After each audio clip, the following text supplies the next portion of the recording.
మళ్ళీ చెప్తాను, పవన్ కళ్యాణ్ గారు ఇక్కడ తెలంగాణలో రావడానికి పోవడానికి సంబంధించిన మాకేమటువంటి అభ్యంతరాలు లేవు. కానీ ఆవిర్భావ దినోత్సవం రోజే గెలికి నవనిర్మాణం పెడతా అంటే చూస్తూ ఊరుకోవడానికి కూడా సిద్ధంగా లేరు.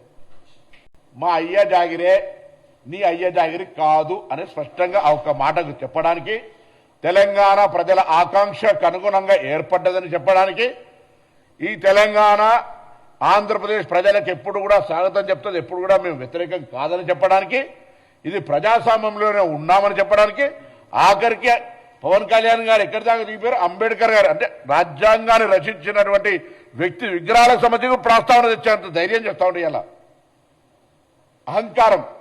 అంటే ఆయన ఏదో మాట్లాడుతున్న తెలంగాణలో తిరుగుతా ఎవడతున్నాడు? నువ్వు సినిమా నటుడివి తిరుగు.